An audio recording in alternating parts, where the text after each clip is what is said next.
Hello, hello. I was trying to do the fucking evil Naruto run at the fucking screen. I should have like recorded me outside and just like absolutely clip farmed you guys. What do you see that I don't? But we are back with another video, and it is spooky season. It is Halloween once again. We are here to talk about the 2025 American supernatural mystery horror film directed, written, produced, and co-scored by Zach Cregger. We have Weapons. Came out in 2025. I had some pretty high expectations, and I knew that this was a very peculiar film that had kind of like a cult classic potential with a guy like Zach Cregger, who's the guy who did Barbarian, directing it. I've reviewed that movie before. Go watch that. We saw how successful that film was. Again, like cult classic, like Ari Aster level, and I do think Zach Cregger is kind of taking over Ari Aster's spot almost, and it seems like he wanted to spread that weird energy into another project, using unsettling imagery to talk about societal issues. People on Twitter, X, whatever you would call it, were hyping this movie up like crazy, but to be honest, I walked away both confused and slightly disappointed. I thought this was going to be one of my favorite horror movies I've fucking seen, the way people were saying it. But why did this woman do this to a whole town of people? That's the question that kind of kept bugging me. Still, it definitely feels like a horror film, not in the dark, sinister, like Exorcist kind of way, but more like a Midsummer with its bright, off-putting tone. Honestly, Zach Cregger might be the perfect guy to work on the next VHS movie, because this was a straight-up bizarre movie. We're going to get into the premise. I'm going to go quite into detail on that. There is going to be spoilers in this video, by the way, just putting that out there. So let's go. So getting into the premise, it's basically just about how one night these kids just up and leave their parents' house at exactly 2:17 a.m. I don't know if there's any like demonic symbolism behind that number. I'm sure people have broken that down somewhere. I'm not here to give like an explained, I'm not here to give an interpretation. I'm just here to discuss what I saw and like how I felt about it, like in terms of good, bad, whatever. But anyway, the town is in utter chaos obviously after this. Parents start blaming the teacher, Justine, who is played by the wonderful Julia Gardner, who was in Ozark, one of my favorite television shows of all time. Yeah, I know, that's crazy. Since all the missing kids were in her class, like there's a lot of coincidences that start kind of lining up against her as well as Alex. She's just as confused as anyone though, and she starts investigating herself. Classic horror trope, getting way too nosy for her own good. Joining her is Archer, who is played by Josh Brolin, one of the parents who at first suspects her of like being behind this, but after a brutal incident involving Marcus, the principal, played by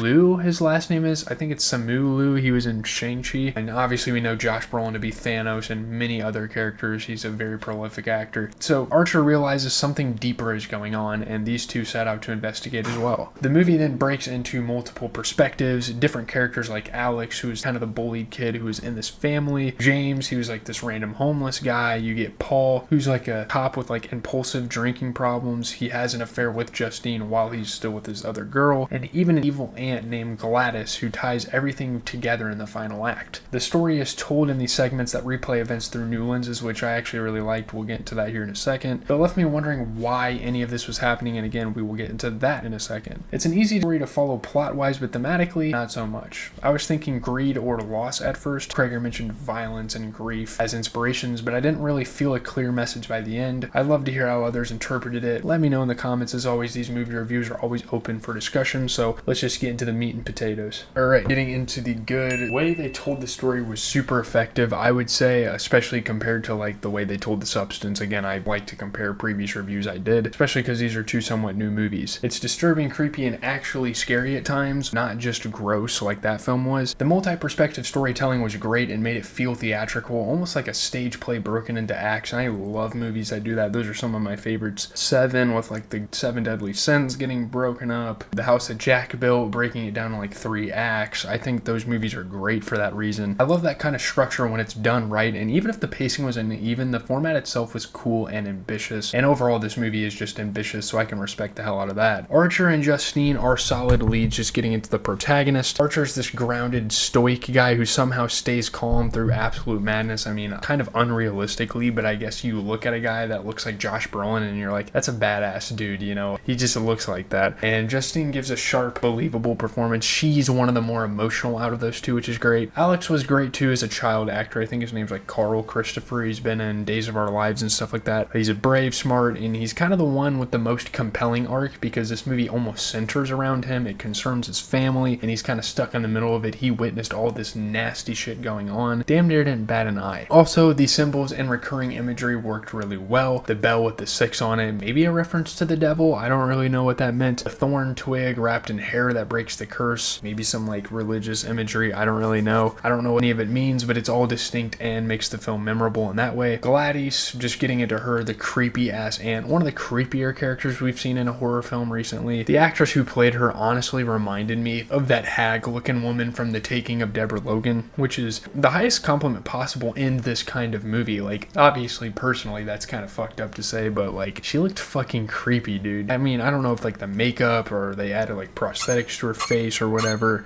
did some like mini plastic surgery on her to make her look like that. Who knows? She's gross, unsettling, and an unpredictable character as well. Like, when she's in a room, even just her movements, she's just a weird character and she has a weird presence, and in a way that's creepy. Again, her presence is great, and that's very important for a horror villain, even though she's not really effective at that. It's great. And there's a lot of weird things. I think overall this movie is very weird, but the weird things are creepy to an extent. Like the Naruto style sprint you see in the cover there, it's fucking crazy. Cregger's directing is quite on point too. I can comment on that. All the same things that made Barbarian work. Shaky camera work, unsettling framing, tension building worked here too. The color palette again's got that midsummer vibe to it, like I said before, and somehow that makes the movie even more disturbing just because it's so bright, and you kind of contrast that with like what's going on. And that final confrontation where the kids turn on Gladys, that's a great payoff. It's ironic and twisted, but it's very satisfying, and it's like beautiful. It's like almost beautiful how that ended. And again, I think this movie reminds me a lot of Midsummer, as Ari Aster and Cregger remind me of each other, so I think that's almost fitting. Getting into the bad, I will say there's quite a bit bad about this thing. I think first of all, like, the story works, but it has no reasoning behind it. This movie really has no reason to be here, if that makes sense. There's no origin story or motivation, any like way to know why the fuck this even happened. Like, people don't just go out and do bad things for no fucking reason. I mean, there's been cases of that, but in the sense of a movie,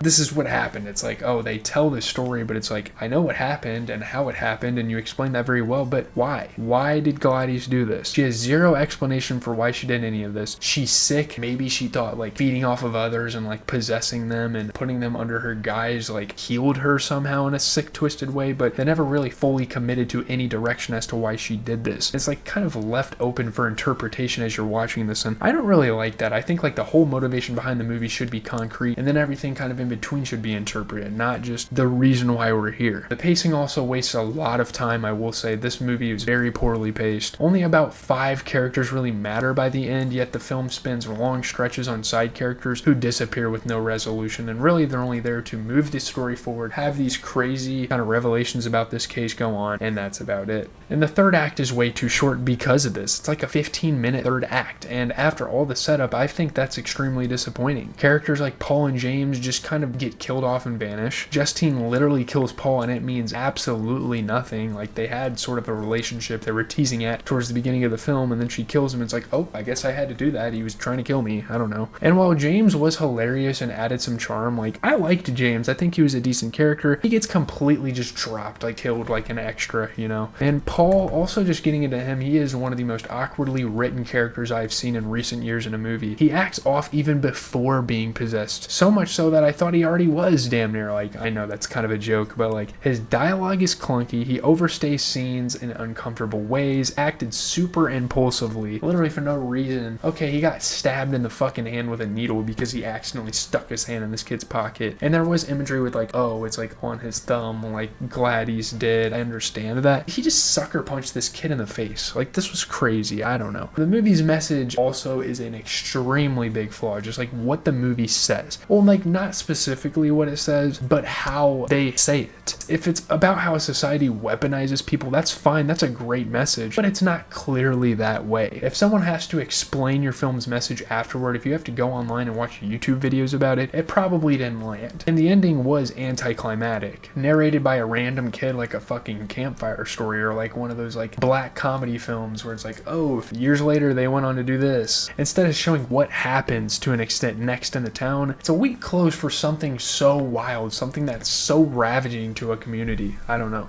So getting into the okay, I wasn't a huge fan of how like the parents were literally just pawns, but then again, it's not a bad or good thing. They're kind of just there. They get brainwashed by this aunt. They get turned into henchmen that really don't matter at all in the end. And there are more characters that don't matter in the end, but also they never mattered in the first place. They were kind of just shown in scenes with Alex. Maybe that was the point. Maybe like, oh, you got brainwashed by society, but it still felt really silly throughout. Like self-stabbing with the fork. Like sure, that was creepy. Sure, that made my skin crawl a little bit, but it was kind of like some like Terrifier shit. I don't know. Not scary, just gross. And that's coming from someone who actually likes those movies. Like Terrifier was a fun ass series, and by the way, I still haven't watched Terrifier 3, and I reminded myself while making this review of that, so I think it's set of centers. If we have time when Halloween is over and stuff, I think we're gonna watch Terrifier 3. I'd be very excited. And then obviously just some announcements real quick. We will get into It, Welcome to Derry. I think they're dropping 2 episodes by Halloween, so that's great. It's a weird, eerie, and oddly funny film at times. I think production wise it looks great for its $68 million